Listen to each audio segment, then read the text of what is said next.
Eicher the hatching spires of Vorkenith. The year is 7412 by the old reckoning. Imagine a mountain that does not touch the ground. A spire of black basalt and white quartz floating 3 miles above a frozen sea, held aloft by the breath of the world itself. Now picture the dawn light striking it from the east, the way the frost catches fire on the windward face, the way the clouds part below like a sea giving up its dead. This is the holiest place in dragon civilization. This is where every winged child of the Sky Court is born. Now zoom closer, past the outer ramparts, past the great gallery where the bloodkeepers wait in their iron-gray robes, into the hatching chamber itself, a cavern carved from a single piece of moonstone, polished smooth by 10,000 years of ceremonial flame.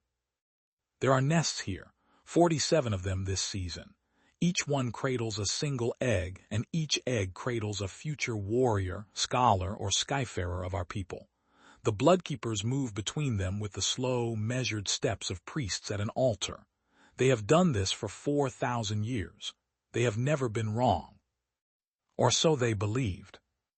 Now trace your eyes to the smallest nest in the chamber, the one tucked into the western alcove where the light barely reaches.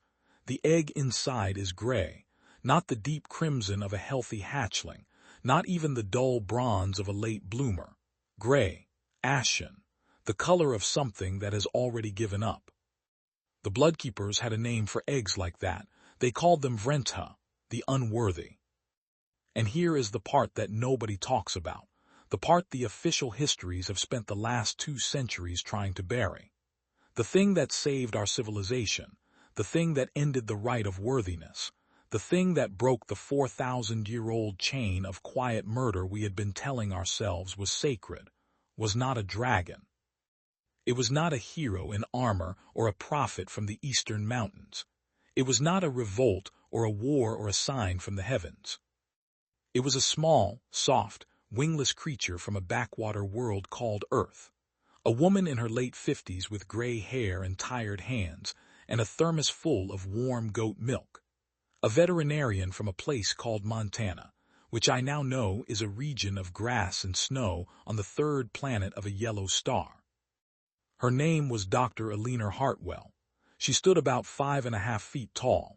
She smelled faintly of coffee and antiseptic. And the day she walked into our most sacred chamber and said the word no, she changed everything. This is the story of the smallest hatchling in the hatching spires, and the human who refused to let him die. Part 2. To understand why Eleanor Hartwell mattered, you have to understand the right of worthiness. The short version is this. It was the most sacred and the most monstrous tradition our people had. For 4,000 years, every dragon born on the Sky Court had been judged within hours of hatching. The bloodkeepers, our highest religious order, would examine the newborn for what they called the 7 signs: size, scale color, flame intensity, wing membrane translucency, eye clarity, the strength of the first cry, the temperature of the breath. A hatchling who passed all 7 was named, blessed, and given to a brood mother to raise. A hatchling who failed any one of them was declared Vrentha, unworthy. And the unworthy were taken at sundown to the cold stones on the northern face of the spire, where the wind never stops and the temperature never rises above freezing, and they were left there. No food, no shelter, no grieving. Their names were never spoken. Their parents were forbidden to mourn. By morning the cold had done what the bloodkeepers said the gods demanded. We told ourselves this was mercy. We told ourselves it kept the bloodline strong. We told ourselves that a weak hatchling would only suffer in a world built for the strong, and that releasing them quickly was kinder than letting them struggle. We told ourselves a great many things. None of them were true. But here is the part that made the right untouchable. No dragon had ever challenged it, not once in 4,000 years. To question the right was to question the gods themselves. To attempt to save a Vrentha was to invite social annihilation, the stripping of your house name, the forfeiture of your wings. Dragons who had merely wept too loudly for a condemned hatchling had been exiled to the ground realms, which for a winged species is worse than death. The conclave of bloodkeepers was not just a religious body. It was a court, a tribunal, and an executioner all at once. Their verdicts were final and unanimous and silent. On the morning of the 12th day of the frost moon, in the year 7412, they passed a verdict on the smallest hatchling in the western alcove. He was undersized, barely a third the weight of a normal newborn. His scales were ash-gray instead of crimson. His first flame, when they tested it, came out as a thin silver wisp instead of a roaring red column. He did not cry. He did not even open his eyes. The verdict was unanimous. Vrenta, he would be taken to the cold stones at sundown. His mother, a dragon named Kesserine of the eastern cliffs, was escorted from the chamber without being permitted to look at him. She did not weep. She knew the law. She had lost 2 hatchlings to the right before this one, and she would lose a 4th 2 years later. That was simply what it meant to be a brood mother in those days. You laid your eggs and you waited and you accepted the verdict. The hatchling was placed in a shallow stone basin near the eastern door, wrapped in a thin gray cloth. He would lie there until sundown. The bloodkeepers returned to their duties. And that is when the door opened and the human walked in. Part 3. I should tell you about Dr. Eleanor Hartwell, because the histories have made her into something she was not. She was not a warrior. She was not a diplomat. She was not even, by the standards of her own species, a particularly important person. She was a country veterinarian from a region called Big Sky County, Montana. She had spent 34 years pulling calves out of half-frozen heifers, setting the broken legs of farm dogs, and on one memorable occasion that she liked to mention at dinner parties, performing an emergency tracheotomy on a goat with a kitchen knife and a length of garden hose. She was 58 years old. Her hair was the color of weathered iron. Her hands were small and steady and crossed with the white scars of 1,000 minor accidents. She wore a brown canvas coat with deep pockets and brought with her, everywhere she went, a battered leather medical bag, and a steel thermos that her late husband had given her for their 20th wedding anniversary. She was on the Sky Court as part of what your generation knows as the Hartwell Exchange, but what was, at the time, simply called the Xenu Exchange Program. It was an experiment. Earth had been a member of the Galactic Concord for less than a decade, and the humans were eager to send their people anywhere they would be allowed. They sent engineers to the Vrachny stations. They sent botanists to the Lumen forests. They sent linguists to the deep listeners of Cathar. And to us, the Sky Court of Vorkanith, the proud and ancient dragons, they sent a 68-year-old veterinarian. We had not asked for one. We had asked for a researcher of comparative anatomy. The humans, in their characteristically practical way, had decided that a veterinarian was the closest thing they had, and shipped her off without consulting us further. When she arrived at the floating port, the welcoming party of 3 high-ranking dragon scholars looked her over and visibly deflated. She was so small, so plain, so unimpressive. One of them, an old wind marshal named Drevithes, was reported to have whispered to his aide, "They have sent us a grandmother." And he was right. She was a grandmother, 3 times over. She was given a small chamber in the eastern wing, far from the centers of power. She was assigned a junior translator and told, politely but firmly, to observe rather than interfere. The bloodkeepers were not informed of her existence at all. She was, in the diplomatic sense, a footnote. But here is what we did not understand about humans, then or perhaps ever. The species you all now know as the Concord's most stubborn caretakers had been quietly developing, for 10,000 years on their cold and difficult world, a very specific and very dangerous skill. They had been learning how to save things that were not supposed to survive. Premature lambs, runted piglets, orphaned foals, calves born in blizzards to exhausted mothers, dogs hit by wagons, cats with broken spines, wild birds with snapped wings, a human child born too early, too small, too sick saved, a horse with a shattered leg that any other species would have left to die saved. an entire species of bird that had been reduced to 12 individuals saved. The humans had built an entire civilization on a single radical premise. That weakness was not a verdict. It was a problem, and problems could be solved. We had built our civilization on the opposite premise.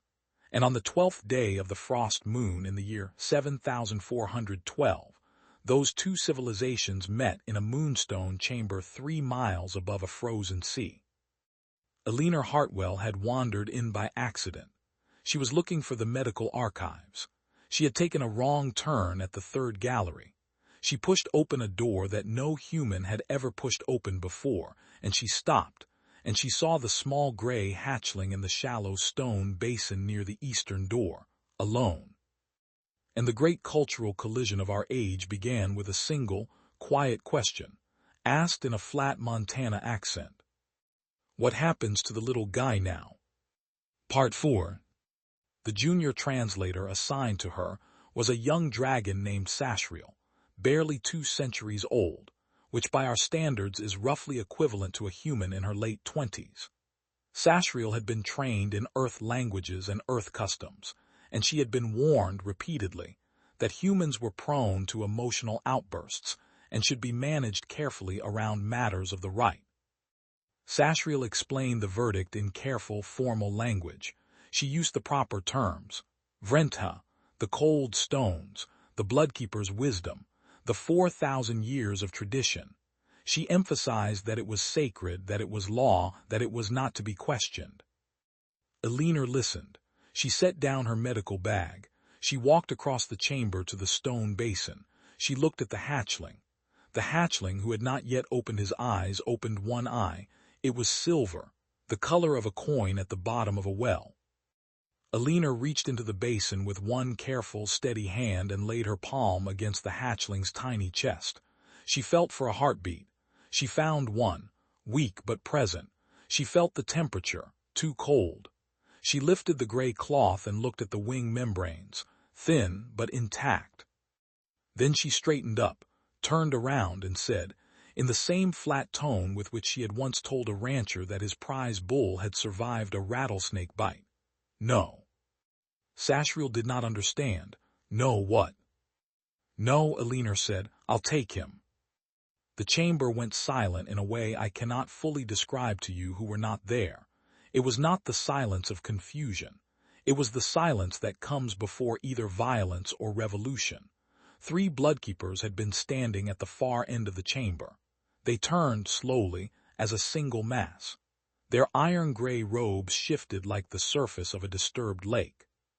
The senior of them, a bloodkeeper named Voronkoth, who had personally condemned over 2,000 hatchlings in his long career, asked in a voice like cracking stone what the human had just said. Sashriel, to her enormous credit, translated faithfully. She did not soften it. She did not apologize. She said, the human has asked to take the Vrenta. What happened next has been written about for 200 years, and most of those accounts are wrong. They make it dramatic. They invent shouted arguments and theatrical confrontations. There were none. Eleanor was a country vet. She had been arguing with stubborn ranchers her whole life. She knew, instinctively, that the way to win an impossible argument was not to raise your voice. It was to lower it. She said very quietly, I'm not here to insult your customs. I just can't leave a sick animal to die. That's not how we do things where I come from. So I'm going to take him with me and warm him up, and you can do whatever you want about that. But I'm taking him. She bent down, scooped up the hatchling, tucked him inside her brown canvas coat, and walked out of the chamber. Voronkoth, the senior bloodkeeper, did not stop her. To this day, no one knows exactly why. Some say he was simply too stunned. Some say he believed the hatchling would die within hours anyway, and the human would be humiliated. Some say there was something in Eleanor's face that he recognized, something he had not seen in dragons in a very long time. But there was a 4th bloodkeeper in the chamber that day, a junior one, a young dragon named Threnixvar, who had been initiated only 40 years earlier and who had wept, privately and shamefully, after every single rite he had attended. He stepped forward as Alina passed and said, very softly, "She has invoked the right of outside custody. Under the 7th Codex, 3rd clause, it is technically permitted." It was not, in fact, technically permitted. The 7th Codex did not contain a 3rd clause about outside custody. Threnixvar had invented it on the spot, but the Bloodkeepers were not legal scholars in the human sense. They were ritualists, and one of their own had spoken a clause aloud in formal voice in the chamber. The verdict was suspended, pending review, which in the deliberate, glacial pace of Bloodkeeper bureaucracy meant, in practice, that no one would do anything for at least 60 days. Alina Hartwell walked back to her small chamber in the eastern wing with a dying hatchling inside her coat. Threnixvar followed her at a distance. He did not know why. He would later say it was because he wanted to see what a human could do that 4,000 years of dragons could not. Part 5. The first night was the longest. Alina turned the heating crystal in her chamber up to its maximum setting. She wrapped the hatchling in a thermal blanket from her own bedroll. She filled the basin of the chamber's small washing pool with warm water and gently, carefully, lowered the hatchling into it up to his chin, supporting his head with one hand. She talked to him the whole time. She told him about Montana. She told him about her late husband, Harold, who had been a large animal vet too, until the cancer took him. She told him about her 3 children and her 7 grandchildren. She told him that he was going to be just fine, because he was a tough little guy, and tough little guys always pulled through. She did not know if he could understand her. It did not matter. She had been talking to scared animals her whole life.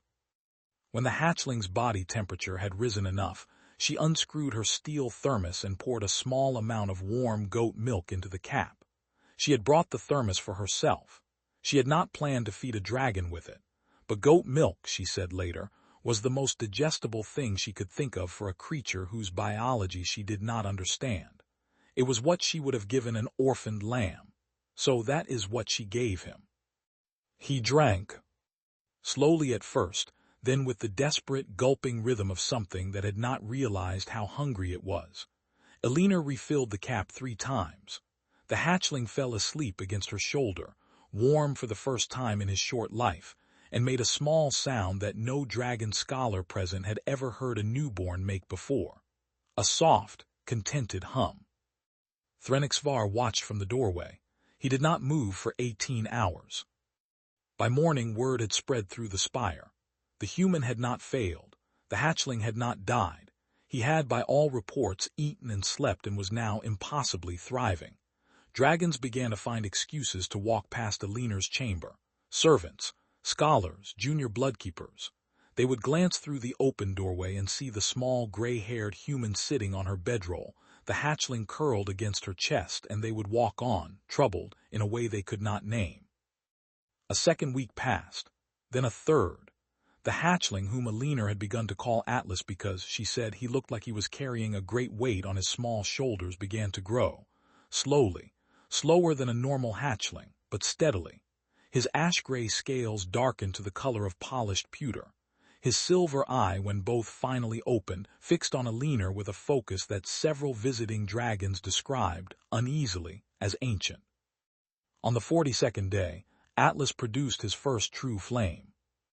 By tradition, a hatchling's first flame is tested in a ceremonial brazier in front of witnesses. Alina did not know this. She tested his flame because he had hiccuped while drinking from the thermos and a small puff of smoke had come out of his nose, and she wanted to make sure he was not going to set her bedroll on fire. She held him over the chamber's stone hearth and gently squeezed his sides the way she had once been taught to make a stubborn kitten cough up a hairball. Atlas breathed. The flame that came out was silver-white, pure, steady, about the size of a candle. A passing bloodkeeper, an aide of Vorincott himself, saw it through the doorway and froze. He turned and ran for the conclave chamber faster than dignity should have allowed. The bloodkeepers convened an emergency session. They studied the reports. They demanded to see the hatchling. Alina brought Atlas to the great gallery, wrapped in a corner of her brown canvas coat, and held him up over the ceremonial brazier. She squeezed his sides. He breathed. The silver flame came out again. Voronkov went pale, which is an impressive thing for a dragon to do. He called the flame an abomination. He called it a corruption of the sacred fire. He called for the hatchling to be returned to the cold stones immediately. 60-day review be damned. Elinor, who did not speak our language but who had recognized the tone of voice perfectly well, said in English, "I think it's pretty." And then the High Bloodkeeper, the eldest of the order, a dragon named Morithas Vren, who was nearly 2,000 years old, descended from his perch and crossed the gallery floor slowly, until he stood directly in front of Elinor. He was 40 feet long from nose to tail. He weighed approximately 12 tons. His shadow fell across the small human and her smaller hatchling like a closing door. He demanded, in the formal speech of the conclave, that the Vrenta be surrendered for proper disposal. Sasriel, who was shaking, translated. Elinor looked up at the dragon. Then she looked down at Atlas, who had fallen asleep against her chest. Then she looked back up at Morithas Vren and said, quietly and clearly, the sentence that 200 years later is carved in silver letters above the entrance to every dragon hatchery on the Sky Court. You'll have to go through me first, and I've delivered calves in blizzards. I don't scare easy. The High Bloodkeeper did not respond. He stood there for a long moment. He looked at Elinor. He looked at the small, silver-flamed hatchling. He looked at the assembled bloodkeepers behind him. And then slowly, he turned around and walked away. He did not speak in the conclave for 3 months after that day. When he finally did, it was to ask, very quietly, whether anyone in the room could remember the last time a Vrenta had been examined by someone who was not a bloodkeeper. No one could. Part 6. Atlas was 6 months old when the first of the dragon-scale rot cases came to him. Dragon-scale rot was the plague no one talked about. It had been killing our people quietly for 3,000 years, hollowing out the great houses one slow death at a time. It started as a discoloration on the underside of the wing membrane. It spread to the joints. By the time it reached the heart, the dragon was already dead, though their body might take another year to understand this. There was no cure. There had never been a cure. The medical archives held 12,000 pages of research on the disease, every single page of which concluded with the same word: unsolvable. A young dragon named Verektor, the son of one of the lesser noble houses, was brought to the spire's healing chamber in the final stages of the disease. He was 9 years old. His parents had been told, gently and finally, to prepare for the end. They had brought him to the spire so that he might die in sight of the holy mountain. Elinor was, by this point, no longer a footnote. She had become, in the strange way that humans sometimes do, a quiet fixture of daily life. She visited the healing chamber every morning. She brought her thermos. She brought Atlas, who at 6 months was the size of a large dog and followed her everywhere with the patient devotion of a creature who had decided, very early, that this small gray-haired human was the most important being in the universe. She saw Verektor. She saw the discoloration. She did not know what dragon-scale rot was. She asked Sasriel. Sasriel explained. Elinor listened with the same calm attention she had once given to a rancher describing a mysterious wasting disease in his cattle. When Sasriel finished, Elinor was quiet for a moment. Then she said, "Atlas, come here, sweetheart." Atlas came. Elinor lifted him gently and held him near the dying young dragon's wing. She had no plan. She was, she said later, simply curious. Atlas, who had been around enough sick animals in his short life to recognize one when he saw it, leaned forward and breathed very softly on the affected membrane. The silver flame touched the rot. The rot, on contact with the ancestral fire, withered and fell away like frost in the morning sun. Verektor was healed within 3 days. He lived another 400 years and became, eventually, the High Wind Marshal of the northern reaches. It took the bloodkeepers another 6 months to admit what had happened. It took the medical scholars another 2 years to understand it. Atlas's silver flame, the ash-gray scales, the small size, the slow growth, every single one of the 7 signs of unworthiness was, in fact, a marker of the ancestral fire, a trait that had existed in our species when the world was younger and our flames were not yet purely martial, a trait that had been bred out, deliberately and ceremonially, over 3,000 years of the rite. We had been culling the cure for our own plague. For 30 centuries, the Bloodkeepers had taken the only dragons who could have saved the rest of us to the cold stones and left them to die, one by one, generation after generation, in the name of strength. The implications broke the conclave. Vorincott stepped down within the year and was last seen walking, alone, into the eastern desert. Morithas Vren, the High Bloodkeeper, formally suspended the right of worthiness pending a complete review of the 7 signs. The review was never completed because, within a decade, no one wanted it to be. Other Vrenta who had survived through hidden mercies, through broodmothers who had risked everything to spirit their condemned children away, began to come forward. There were more than anyone had expected. Some of them had silver flame. Others had different traits: healing breath, stone sight, the ability to fly in the lowest, thickest air where ordinary dragons could not. Each one of them was a piece of our species we had thrown away. Alina, in the meantime, did what she had always done. She kept working. She held basic veterinary triage classes for dragon healers. She taught them about wound packing, splinting, hydration, nutrition. She taught them, in particular, how to assess a sick patient on the patient's own terms rather than against an idealized standard. The class was popular. By the end of her 3rd year on the Sky Court, 200 dragon healers had passed through it. She refused all honors. She was offered the crown of wings, which had been given to only 4 non-dragons in our entire history. She declined it. She said it would not fit in her luggage. When her exchange tour ended, she went home to Montana. She left Atlas with Kesserine of the Eastern Cliffs, his mother, who had finally been permitted to know him.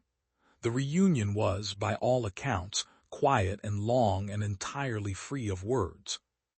Alina took her thermos with her. Part 7. I am old now, young ones, older than I have any right to be. The silver flame, it turns out, comes with long years, and I have used mine carefully. You have guessed, I think, who I am. I was the small gray hatchling in the western alcove. I was the one the Bloodkeepers condemned. I was the one Alina Hartwell carried out of the chamber inside her brown canvas coat on the 12th day of the frost moon in the year 7412. My name was given to me by her, Atlas, because, she said, I looked like I was carrying a great weight on my small shoulders. I have spent 204 years carrying it. I do not mind the weight. Alina died 40 years ago. She was 98. She had returned to her ranch in Montana after her tour with us, and she lived out the rest of her life there, surrounded by dogs and grandchildren and the slow blue light of her sky. She wrote to me every year. The letters were short and practical. She asked about my health. She told me about her garden. She mentioned once that her arthritis was getting worse and that she had finally stopped pulling calves in the winter. She signed every letter the same way. Take care of yourself, sweetheart, Alina. She never knew, I think, what she had done. She thought she had simply saved one sick animal. She would have been embarrassed by the statues.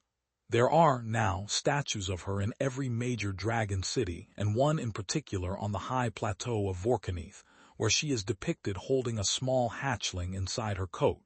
She would have hated it. She would have said it looked nothing like her, that they made her hair too neat. Her thermos sits in the Sky Court's holiest reliquary, the same reliquary that once held the stone of first flame and the scroll of Vorincott. The thermos is dented. The lid does not quite seal anymore. Pilgrims come from across the Concord to look at it. They are usually disappointed by how ordinary it is. That, I think, is the lesson. Here is the part that should bother you, young ones. Open any of our old histories. Read about the great moments of our civilization, the wars we won, the cities we built, the flights we made into the high black sky where no other species could follow. You will see paintings of dragons in armor. You will see triumphal arches and victory songs. You will not see, in those old histories, the small gray hatchlings we left on the cold stones. You will not see the broodmothers who were forbidden to mourn. You will not see the 3,000 years during which we were quietly killing our own future because we had decided, with great ceremony and great certainty, that we knew what worthiness looked like. We did not know, we had never known, and the being who finally taught us was not a god, not a prophet, not a conqueror. She was a country veterinarian from a place called Montana. She was small. She was gray-haired. She smelled faintly of coffee and antiseptic.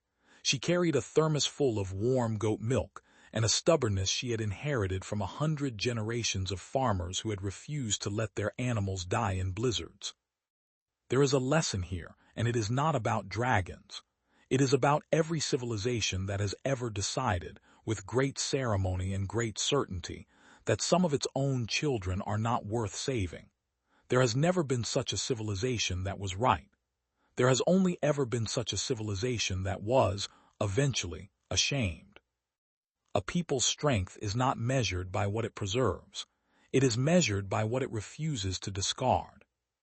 The ones we call unworthy are almost always carrying what the worthy have forgotten. The run of the litter is, more often than not, the one who remembers the older song. We had spent 3,000 years killing our cure because the cure did not look the way we expected strength to look. Elinor knew this. She did not know our biology, our theology, or our history. She knew only one thing, the same thing her grandmother had known, and her grandmother's grandmother before her, going back to the first humans who had ever pulled a half-dead lamb out of a snowbank and decided to keep it warm. Weakness is not a verdict. It is a problem, and problems can be solved. She brought that small, ancient piece of human wisdom into our sacred chamber, and it broke 4,000 years of certainty in a single afternoon, not with an army, not with an argument, with a thermos and a question. What happens to the little guy now? I think about that question every day. I think about how easily she might not have asked it. I think about how easily one of the bloodkeepers might have shut the door before she wandered in. I think about how easily Threnixvar might have stayed silent. I think about how easily I might have died on the cold stones, and the silver flame with me, and the cure for dragon-scale rot lost for another 3,000 years or forever. It was, in the end, a very small thing that saved us.